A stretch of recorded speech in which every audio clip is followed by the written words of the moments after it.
Good morning, good afternoon, good evening. No matter where you are, this is a great day because we have a wonderful program for you in store with special guest Chris Hagin presenting Turtle Survival Center, past, present, and future.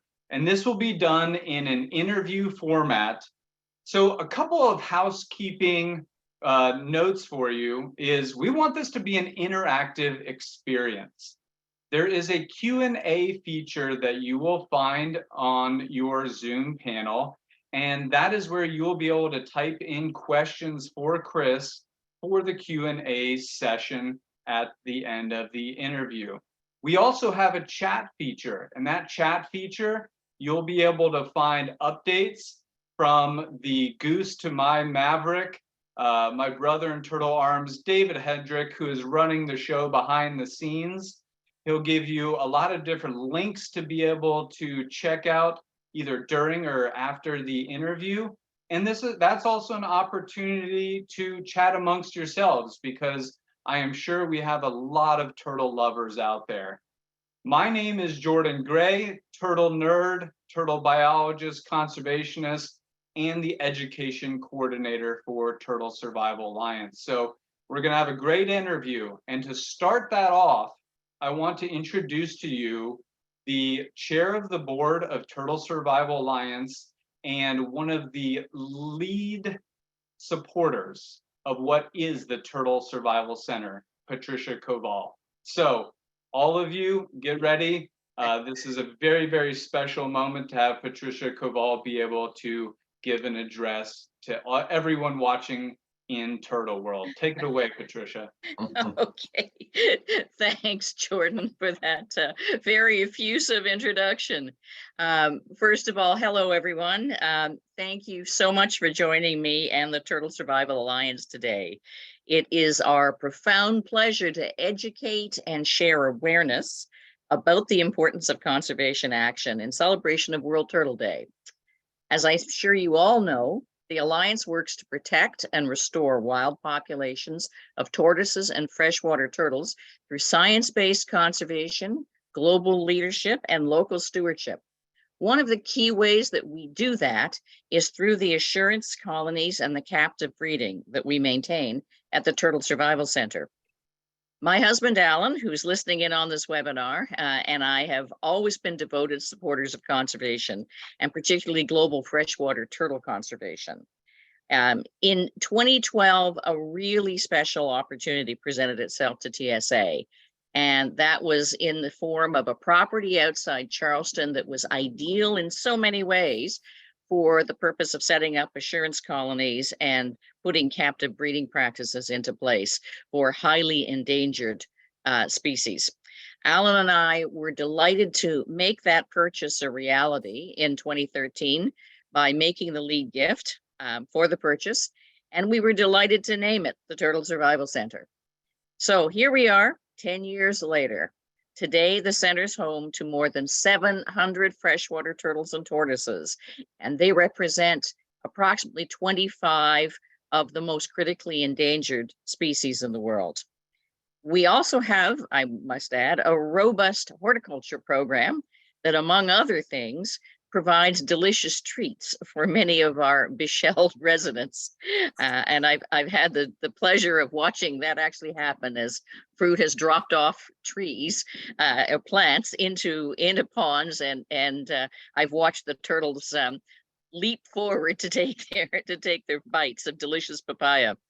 Of course, due to the sensitive nature of the work that we do here at the Turtle Survival Center, and particularly for the protection of our turtles and tortoises, actual tours and physical visits to the center are limited.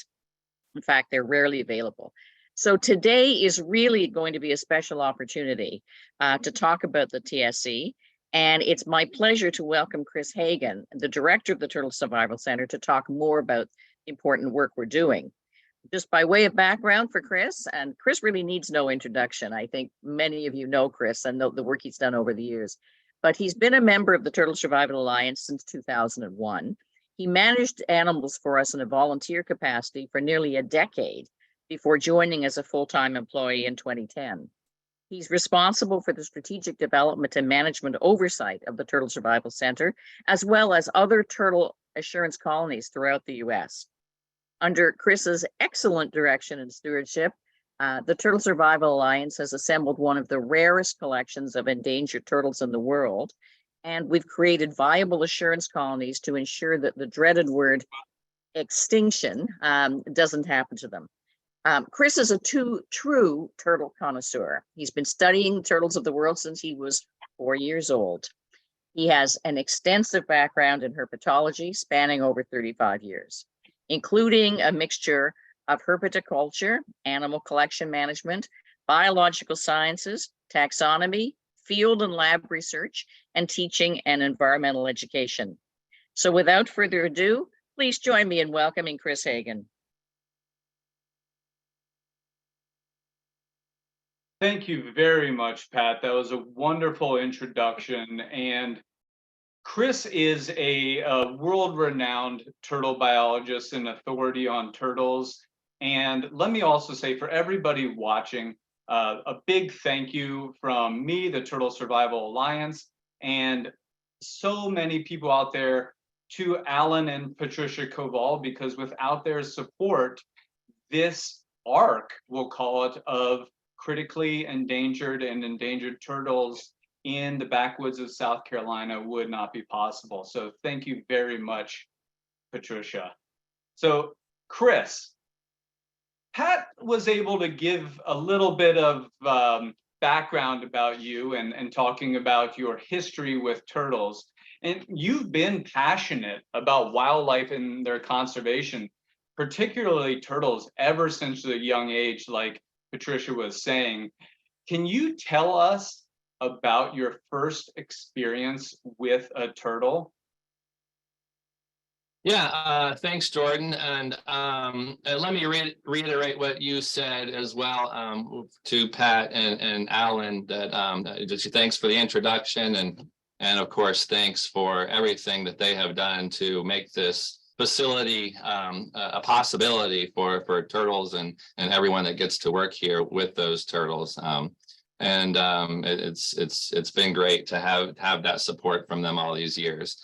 Yeah, so to answer your question, my first kind of recollection is when I was a young child living in Columbus, Ohio, with my mother, and we lived on a kind of a farm there, and I recall finding a dead turtle, a skeletonized turtle, just the skeleton of a turtle, when I was about 4 years old or so.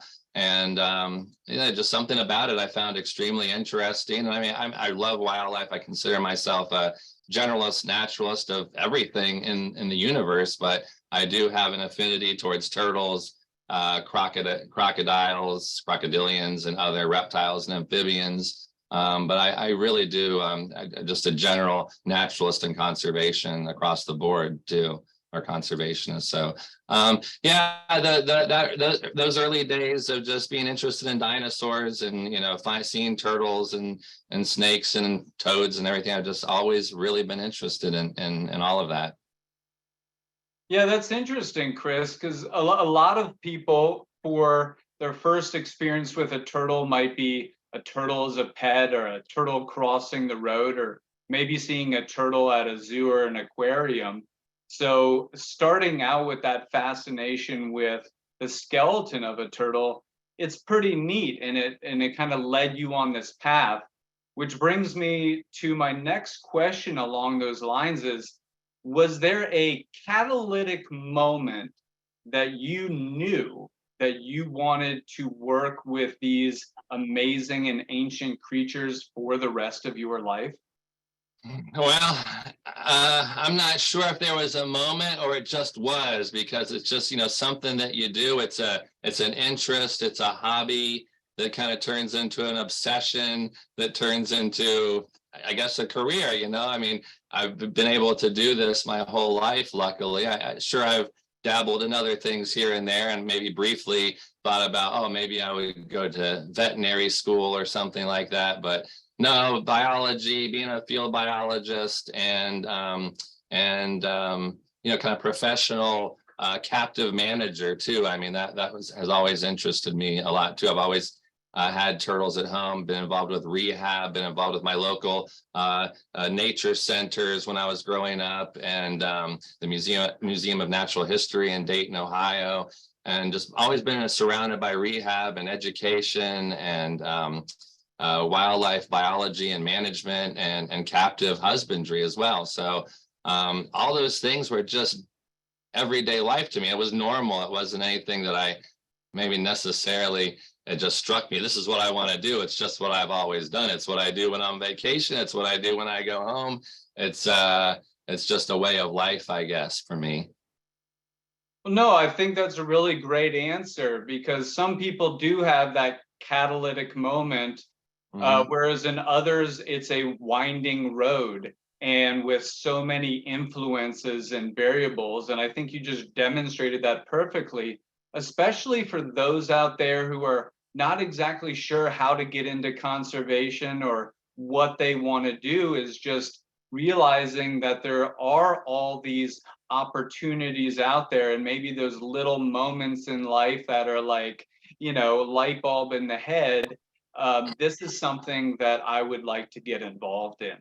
Yeah, and I think, also just having those opportunities, I was, I guess, lucky enough where I grew up in Ohio, there were a lot of herpetological societies. I had a mother and family that was supportive of those interests and would help me get to meetings, monthly meetings in Cincinnati or wherever it may be, or in Dayton, to on a bus or with friends, or to drive me there, 40, 50 minutes away at times to get to these herp meetings and be involved with that stuff. But I know some areas don't have those kind of things. Well, especially I grew up in the 1980s when I was a teenager. So that was, I think, a unique situation to have so many herp societies and people really into herpetology in the surrounding areas.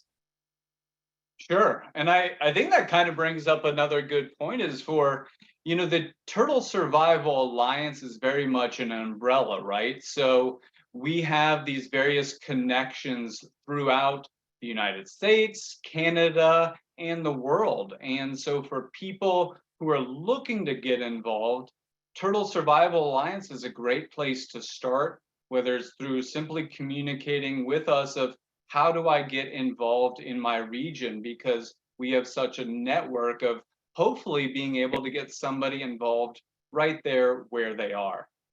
So Chris, my next question, Pat was able to allude to it quite a bit. She was able to give some background about the Turtle Survival Alliance having this great opportunity in 2012, and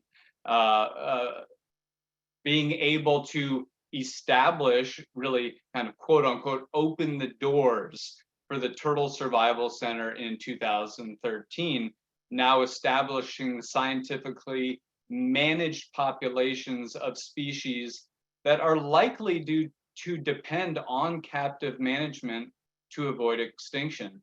And she touched on the fact that there's more than 700 turtles currently at the center, representing 25 species of endangered and critically endangered turtles, and it continues to grow. What I want to know, and what I hope all the viewers out there are wondering, is how do you view this the importance of this living collection, assurance colony, and breeding center? Well, I know this word has been thrown out a bit, and we've used it a lot over the years, that it's a sort of an arc of living small populations of these species, rounded up, in some cases, rounding up the last individuals that are remnants or refugees, if you will, of the past pet trade when they were available, when they came in, and some people still had a few. Luckily, a lot of turtles have long lives, so that buys us some time to bring them together 20, 30, 40 years later.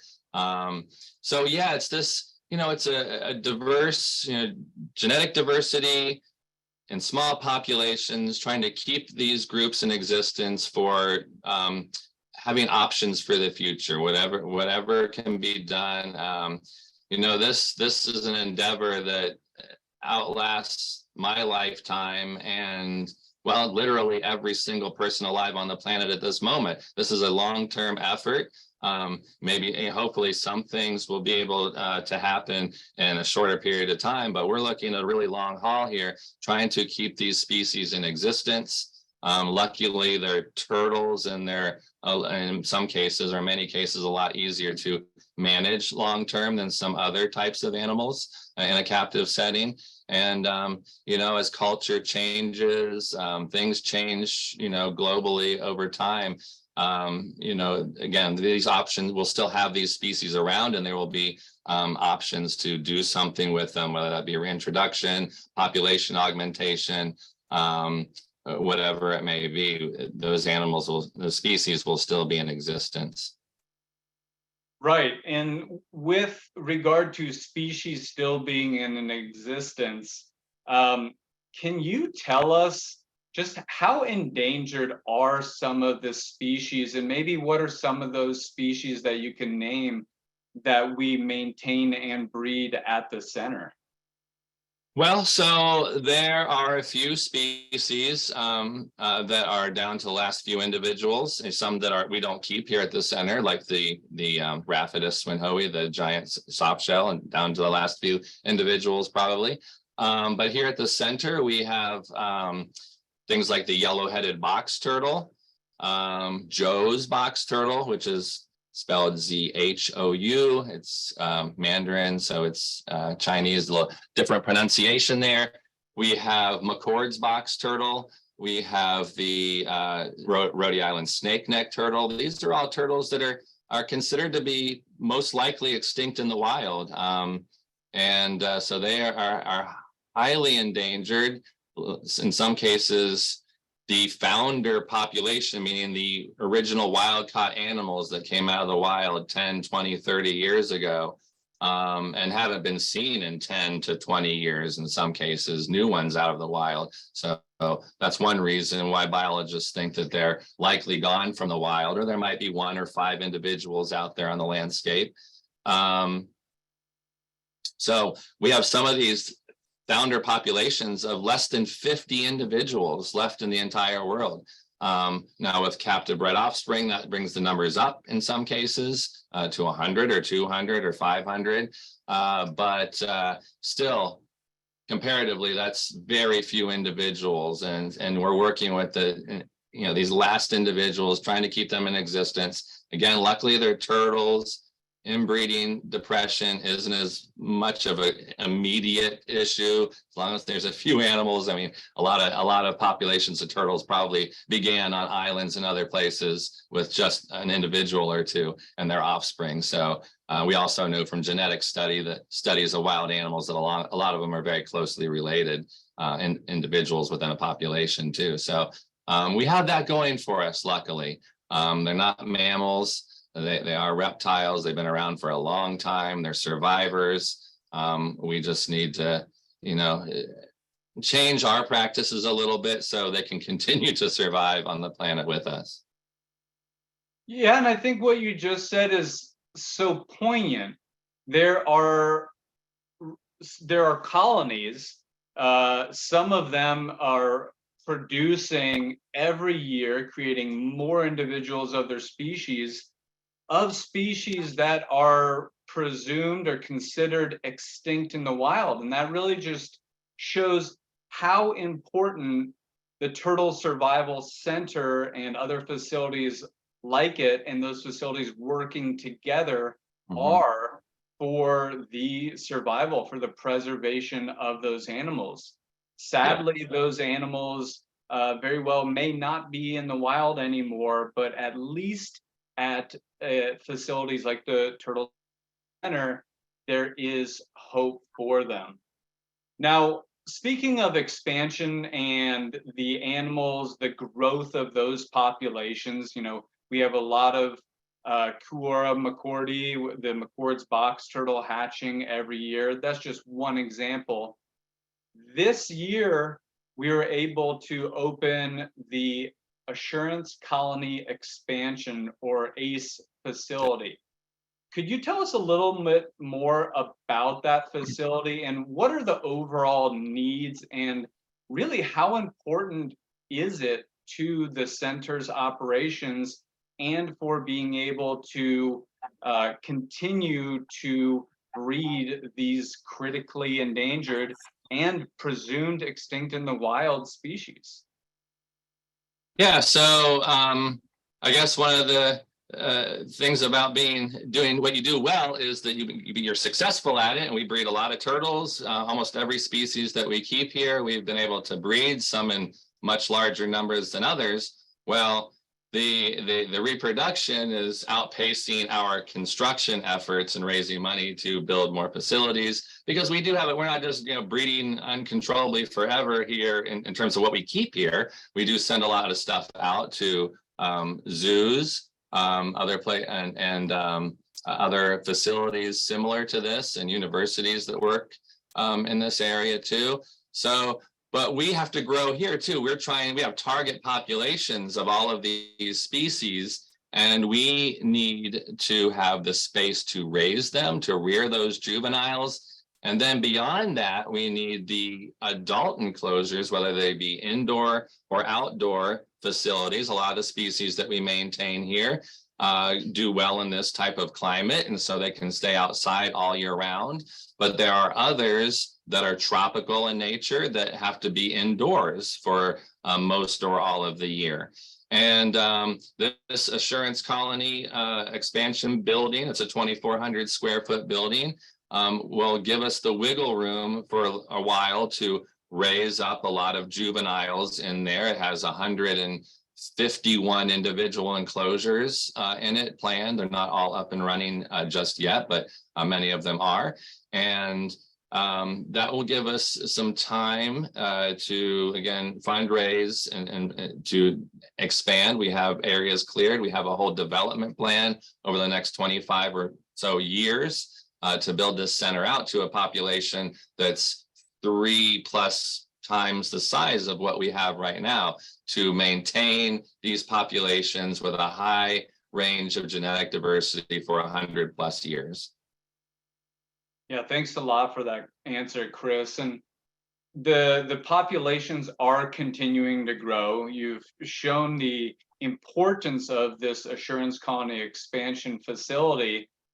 And one of the questions we get often, I think especially with the continued hatching of turtles, those turtles, of course, growing, is how does that all aid in the conservation or preservation, if you will, of a species, and if they will aid in future wild reintroduction efforts?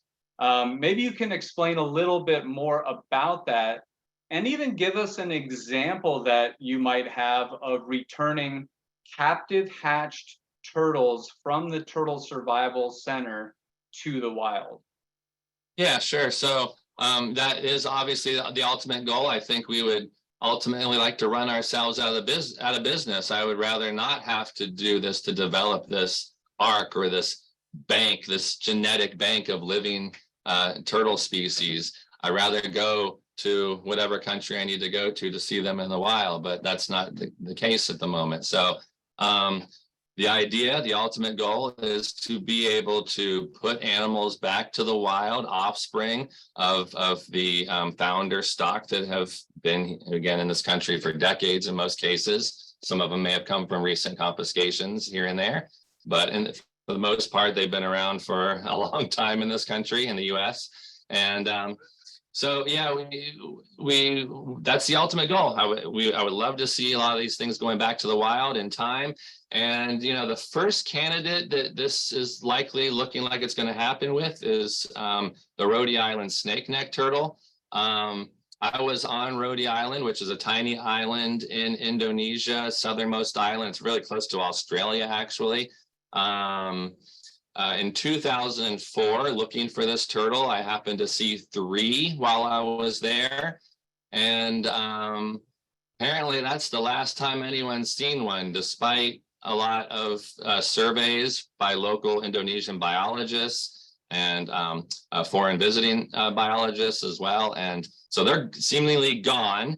But they are from one tiny island, which has very limited amount of fresh water on it. The Wildlife Conservation Society, Bronx Zoo in New York, they have, for the past few years, developed this program in cooperation with the government in Indonesia, as well as the Singapore Zoo. And they are taking captive bred animals from US zoos and rearing them in a biosecurity type facility at Bronx to some level, some size range. And then they go to Singapore, and then they'll go to the neighboring island of Rhode Island, which is Timor, to a facility there in the main city, which is on the coast and very close to the island. And then there has been a protected area developed, and animals will be going back to the wild. They'll be head started, they'll be larger to avoid as much predation as possible. Unfortunately, there have been introduced predatory fish put on the island. They're trying to eradicate those from certain areas at least. And other, of course, introduced animals and people too that go out and get the turtles. So anyway, they have a protected area developed now, and hopefully this will be happening. It is in process. There are no animals that have been put back just yet into the wild, but it's right there, about to happen in the coming months or year or so. Animals have been sent to the staging facility in Singapore, and some are at the facility in Kupang on Timor. But it's really exciting. As far as I know, I believe that would be like the first international reintroduction of a freshwater species in a situation like this. It's a turtle that was collected for the food and pet trade since probably 1970s at least.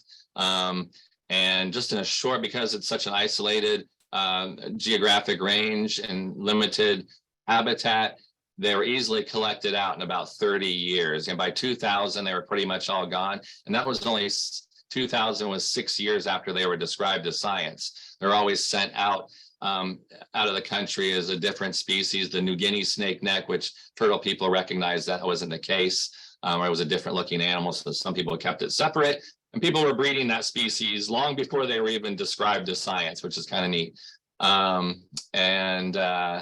Anyway, they were easily wiped out to the point where in 2004, it seems likely that I saw the last 3 animals, and that's 16, 17 years ago. But hopefully within the next few years, we will see animals back on the landscape there, which would be really, really exciting.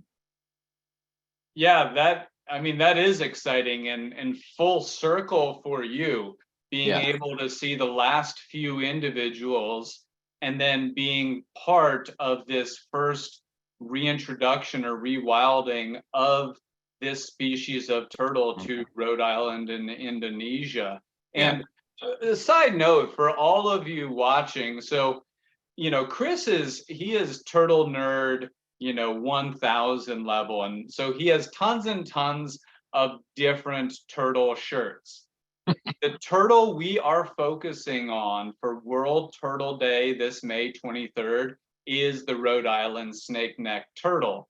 And as soon as that was announced and the design was shown, that probably broke Chris's his decision not to continue getting more turtle shirts. Chris, could you say, that is likely, one of your favorite turtles, and you could probably elaborate on that. That's pretty accurate what you're saying. I've been trying to cut my t-shirt addiction back, a little bit. But that then, because I didn't get one last year, and then I see this design come out, and I'm back on the wagon, so here we go. That Caledina snake neck turtles, there's, I don't have favorites, but I guess I do in some ways. I do love snake necks. I do love big, giant freshwater river turtles, and forest species. Yeah. Love them all. Thanks, Chris. Sorry for that little side tangent, but it really gives an opportunity. Not only being able to reintroduce this turtle to the wild, but also I'm sure right now in the chat that we have our team on the back end giving you an opportunity to be able to purchase that World Turtle Day shirt. I know I've ordered mine, so shameless plug there. Yeah, it's really cool too, because the turtles that we're breeding here are an unrepresented pair of turtles. They were wild caught animals from the 90s that were in private hands, and we got them together. They had never produced before. It took us a couple of years to get good viable eggs from them, because the female hadn't reproduced for 20 years or more, probably since she was in the wild. And now she's producing eggs clutches every year, 2 to 4, depending on the year. And so this is a whole new bloodline for the species survival plan within the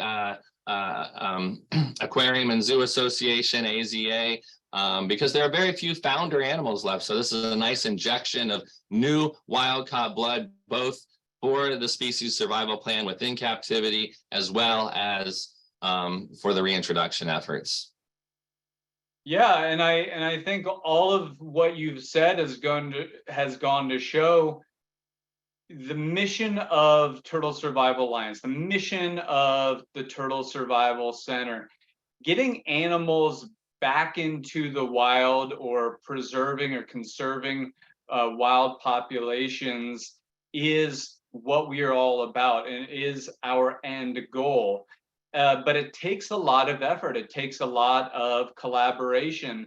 And at the end of the day, it takes dedicated turtle biologists and other stakeholders, like yourself, to be able to move from the idea of having an animal that's bred in captivity to being able to reintroduce it thousands of miles away back to its home. So I think that's a great story, and it's a story that I hope we in the next decades, or who knows, in the next century, we are able to see those various changes in habitat protection, socioeconomic changes that allow us to be able to get more animals back to the wild and have more stories that lead to successes like hopefully will be that of the Rhode Island snakeneck turtle. Mm-hmm.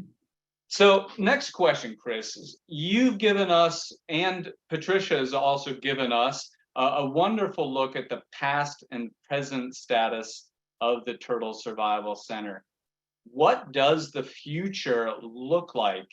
And what is it going to take to achieve that future? What is the grand vision? How are we going to get there? Well, I think I've elaborated on a little bit, but it's kind of keeping at what we're doing, collaborating with people, finding new partners that can, because we don't want to keep all of your eggs in one basket. We have a lot of partners in the zoo and aquarium community, as I mentioned before, universities, private folks. That it takes a lot of people to do all of this. There's no one institution or one individual that can undertake all of this. So we want to continue to grow. We want to reach our target populations that we want of management here for all of these different species. Some species hopefully will kind of go off of our target population list for one reason or another. Others most certainly are going to come onto it in the future, and we have to be adaptable for that. But a lot of it is developing the facility. We have 51 acres here. We only have about 4 of it developed in a 10 or 11 acre fenced in area. And we need to, kind of build that out over time so we can accommodate these populations. And of course, that requires fundraising and work and staff and, all of that good stuff that's required to make things like this happen. So, that's kind of the goal for this facility in terms of its population management is one, partnering with others to manage all of these populations with the highest genetic diversity that we can to keep these populations going. and to build this center out fully the way we have it planned. I mean, plans will change as they always do over time, but to build all the facilities that we want for our target populations and species. So for perpetuity, this place can always be a bank. You know, people can take out loans, and whether that's for other facilities or for introduction back into the wild, or reintroduction back into the wild. That will be a source population for all these different species for various needs in conservation. No, that's great, Chris, and it's wonderful knowledge for those of institutions, organizations, private individuals that partner or have projects or initiatives that involve the species that we work with and maintain at the Survival Center, and the management plans for those species, with the eventual goal of reintroducing or rewilding those animals to the wild. Yeah. Of course, now, we're all about education too, you know, as much as we can do, and we do our own little research projects here when we can. We do a lot of genetics work with species, trying to make sure that we have, you know, what species is what people think they are based on morphology, looking at kinship analysis, basically population analysis, how closely related are each of these individuals to each other, especially kind of the captive population in the US, all these turtles coming from different breeders in different places and zoos and aquariums all over the place for decades. You know, are all these things still what we think they are? Are they matching up genetically? So we're trying to do a lot of that work too when we can. yeah, that's extremely important for the long-term plan for these animals and the mission and vision of the Turtle Survival Alliance and Turtle Survival Center. Mhm. So speaking of the center, you know, I know, others who have been there know, it is located in a pretty remote area of coastal South Carolina. Mhm. So how can one visit the center? How can one become more involved with the mission and the vision of not only the center, but the Turtle Survival Alliance itself?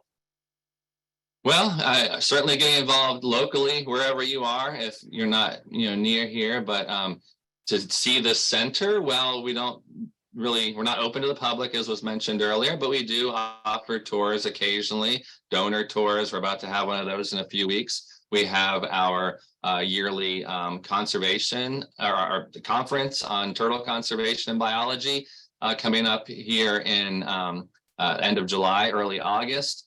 And that is only the second time we've had it here in Charleston. Last time was in 2017, and we did a tour for all of the registered participants, and we're going to do that again. So we're inviting everyone for a tour again on buses to come out here, and you'll get a nice tour of the center in that one morning before the conference. There are always opportunities, if you're local, for volunteer opportunities.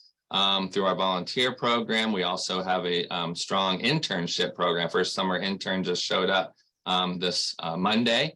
And so she's started, actually she got to start in the field just by chance. I was working on Kiowa Island on the Terrapin project there. And so she got her first day was spent in the field in the sun and catching turtles in the wild. So that was probably nice for her.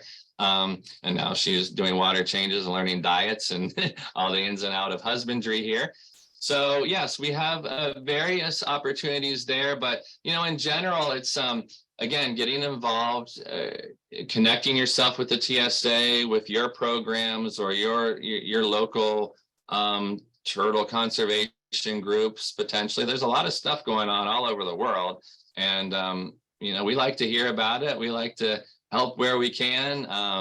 We're always, you know, around for, you know, consultation and you know, potentially even, you know, partnering in certain things. So it's really just getting involved and coming up with stuff, doing what you can locally for turtles, educating people where you can. And a lot of people ask me, how do I get your job? Well, it's, you know, I guess it's a rare job, and you really just insert yourself. I know it's a long-term investment Turtles, if you need things to happen quickly, turtles probably aren't the thing for you. You gotta have a lot of patience. I've spent, 10 to 20 years, just to hatch a certain species for the first time, things like that. And it's a long-term endeavor. These species live for decades. Sometimes they'll skip multiple years of breeding. If they've been moved, they might just shut down breeding cycles for 5 or more years, and you just have to wait them out until things start happening again. And that's kind of what happens in the wild too. These populations are not going to recover overnight or in 10 years or maybe even 20 years. I mean, it takes a long time. You don't get the instant rewards, but if you keep at it and keep yourself involved, you will see those rewards over time. Slow and steady, like the pace of the tortoise, so they say. No, those are great insights. And personally, I can't stress enough how important becoming involved in this year's annual symposium is. The 21st Annual Symposium on the Conservation and Biology of Tortoises and Freshwater Turtles, because it does give people the opportunity to not only tour the center, but tour it with others who are in the same field, tour it with many of those that could be future mentors, many of those who are some of the preeminent turtle biologists in the world. And the symposium and the tour is a great place for making those connections. So I just really want to emphasize how important that is. Now, Chris, you kind of alluded, you kind of segued to it in the last one, and I don't think purposefully, but let's face it, all right? For all the turtle nerds out there, you are living the dream. You get to work every day surrounded by colonies of some of the most endangered species of turtles on Earth. For everyone watching, I mean, what's that like? Are there times that you stop and smell the roses? And if so, or if there's an instance, can you tell us about that? Well, I certainly don't take it for granted getting to do this. I mean, I know I just kind of, because I've always done this, it just kind of worked out the way it is. The connections that I have, the world, the life that I've lived with turtles, and just traveling and visiting people. So yeah, I don't take it for granted. And yes, it is a lot of work. It's nonstop. The work is absolutely never done. You just get to a point in your day where you say, okay, well, I'm going to go do something else for a while, and I'll come back to this tomorrow morning or later, whatever. That's very rewarding, and it's always busy. Every day is different, but yes, I do stop and smell the roses. I walk, I send you photos all the time because I walk around, and I've known a lot of these turtles for 20 or more years, the individual turtles themselves. They even though this place was started, the center was started in 2013. Many of them I had a decade or more before that at other facilities. So it's nice to walk around and observe them and photograph them doing different behaviors. Not just take, we all take pictures of turtles, but it's harder to take pictures of them actually doing things. So just kind of catching them off guard. Usually they hear you coming and they stop what they're doing. So it takes a little bit of patience, being quiet, sometimes just sitting there for 10 or 15 minutes with them until they start doing their thing again. So yes, I do enjoy doing that a lot. And of course, anytime I can be in the wild, observing turtles and crocodiles and other wildlife, I do that as much as possible as well. Yeah, I've had many of those same experiences, and it's those times where, whether in the wild or in captivity, you just get to take a break and just watch that animal and its natural movements and its habits, and really just appreciate these majestic animals for what they are. They're ancient, they're beautiful, I'm sure so many people out there, as we say, has a turtle story. And speaking of turtle stories, it is time for our Q&A. And so maybe some people would like to know some more about your turtle story. So what I'm going to do, Chris, is I'm going to open up the Q&A here and I'll read these aloud to you, which will give you an opportunity to address the audience, and hopefully we can get them all in. This is a great one from our good friend Marc Dupuis Desalmo in Canada. So Mark says, thank you for all the fabulous work, Chris. With climate change causing more frequent and severe storms, do you worry about having your rare turtles all in one place?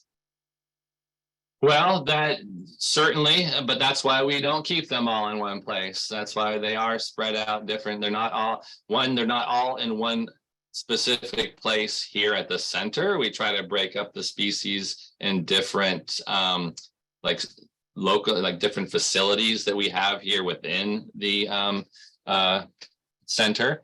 So they're not all in one building or in one set of outdoor enclosures.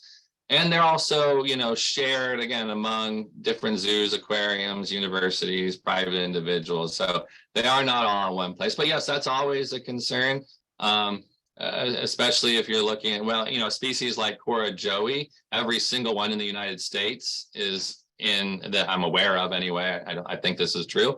Are in South Carolina here and at a private facility, not too far from here. So that's a rare situation, though. In most cases, multiple facilities have these species, or at least a few of them. Things like the yellow-headed box turtle, Cora aurocapitata, that's only kept between like 2 or 3 privates and 2 AZA facilities that I'm aware of. So, that those numbers are so low, and there's no real way to get more of them. So, at least coming in from places. So, that's where we're at. That's where we are. So we don't keep them all in one place, either here at the facility or just in general too, whenever we can. So we have hurricanes every year. We have weather events all the time. We've made it through every time with no injuries or casualties. We prepare for it, and we move some places, some enclosures. We have to move the animals inside because they always flood if we have heavy rains. But we're on top of it. All right, thanks, Chris. Mm-hmm. Next one comes from Douglas Trainer, and you are already able to answer this question quite a bit, but I'd love to ask it from Douglas. Is with all the tasks that you have at the Turtle Survival Center, do you find time to go field herping? Sure. I was just on Keo Island for 5 days catching diamondback terrapins with Swanee University, South Carolina aquarium people, some of our staff, Thomas Rainwater. And Elmar Meyer was visiting a couple of weeks ago. He went out to a spotted turtle site that Jordan knows very well. And I didn't find any spotted turtles, but we did find a spotted salamander and an eastern box turtle.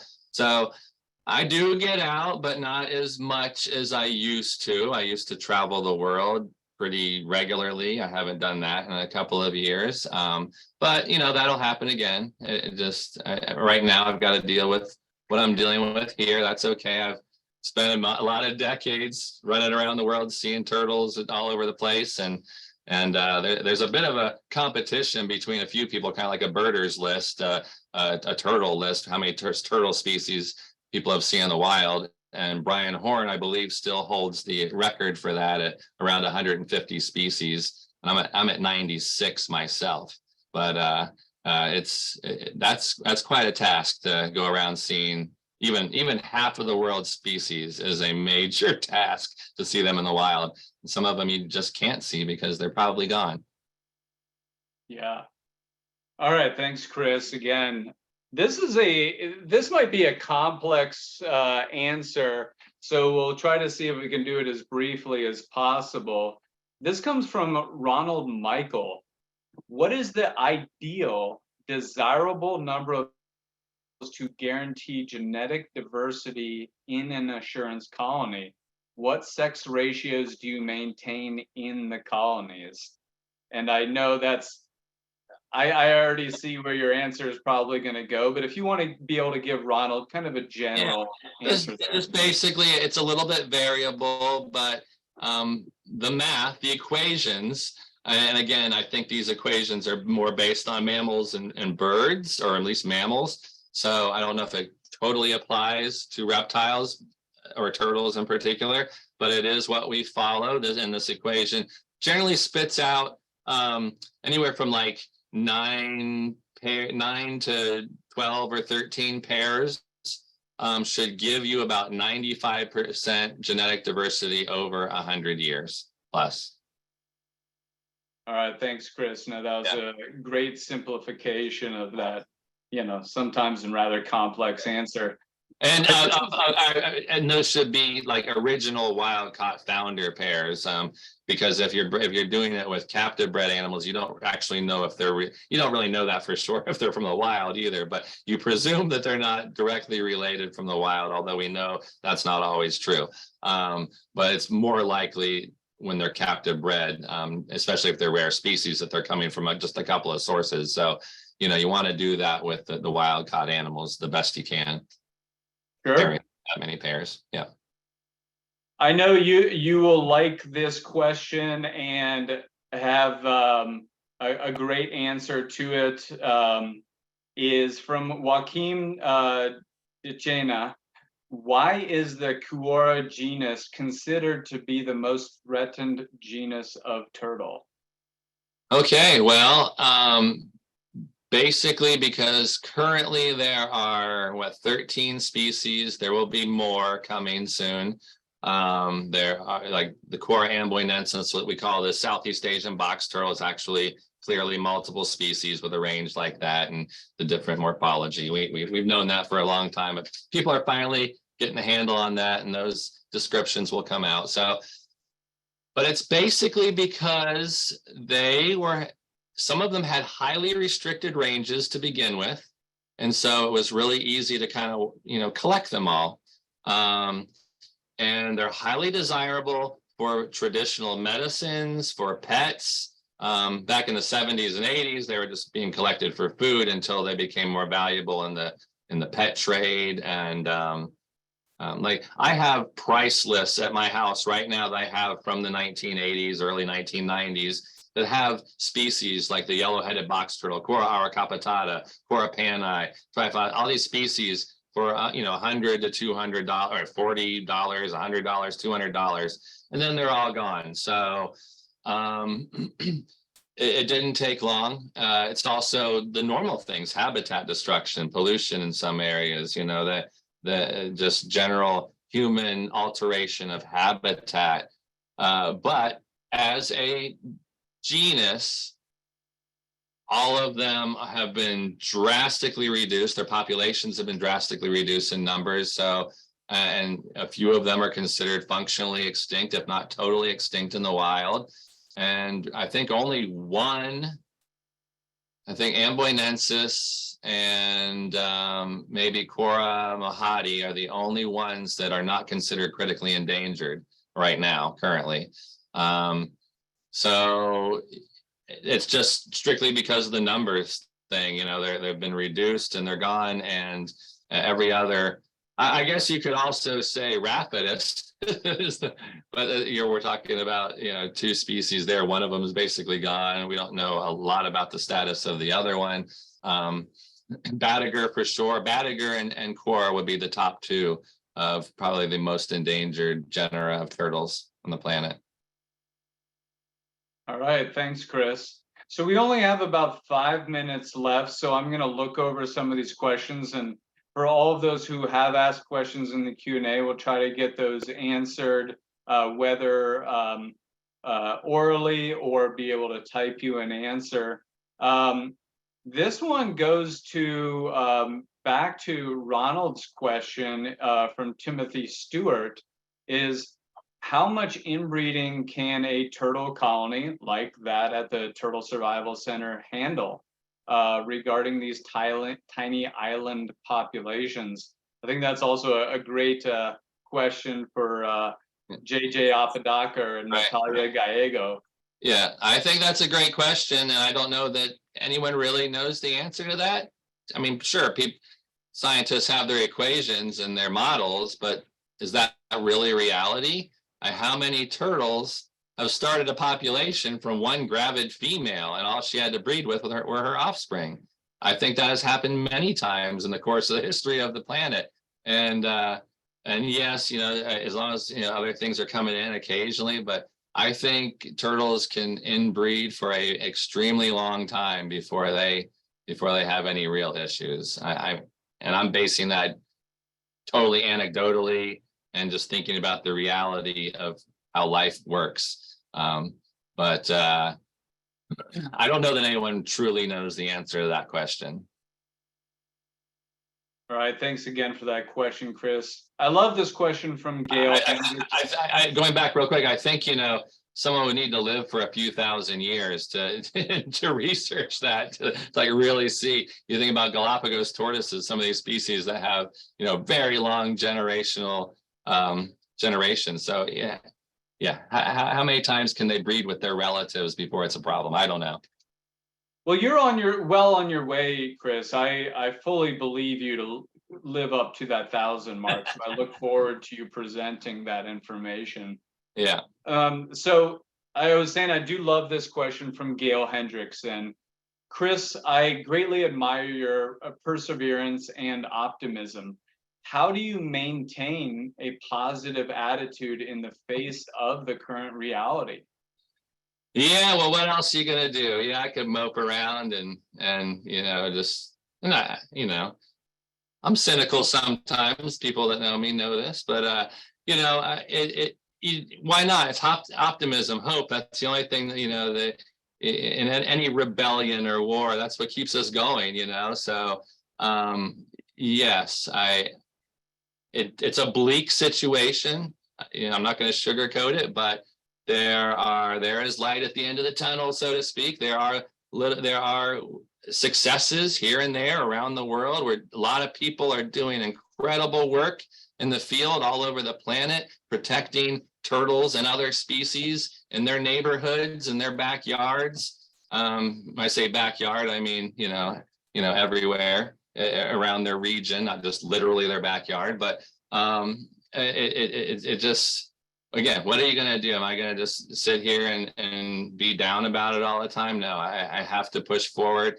And that also rubs off, if you're just overly negative and, around people that you're trying to say, we need help doing this, they might not be wanting to jump on board as quickly. And that's just the reality of human nature. And just got to be optimistic. We're not going to win every battle, but we're going to win some. Chris, I think that is a great last line to end this webinar experience on. But also, for those who want to continue on May 23rd, World Turtle Day, the Turtle Survival Alliance and the staff of the Turtle Survival Center will be doing a Facebook Live, and I believe that was put in the chat by David Hedrick. We would love for you all to be able to join us live as we walk through the Turtle Survival Center, seeing the different animals that lives there. Especially, I don't think anybody can resist seeing the cute hatchlings that we have in the hatchling room. And that will give an opportunity to interact live, ask questions, have them answered live. But for now, I would just like to say thank you, Chris, for all of that wonderful information. A big thank you to Patricia Koval and Alan Koval for not only Pat's introduction and just that wonderful preamble she was able to give to this webinar, but for their support of the Turtle Survival Center and all of those who have supported and continue to support the Turtle Survival Center. And the last thing I will say, of course, is thank you to all of you who have joined in and participated in this webinar. We love to educate the public on what we are doing, and do not worry. It has been a little while, but we will have another webinar in the very short future. We would love for you all to join again. It will be on a different topic, and we hope to see you all there. So until then, this is Jordan Gray, Chris Hagin, David Hedrick, Patricia Koval, and all of us at Turtle Survival Alliance saying thank you very much for joining, and turtle on. So have a great day, have a great evening, have a great morning, have a great turtling life. Thank you and goodbye. Bye. Thanks.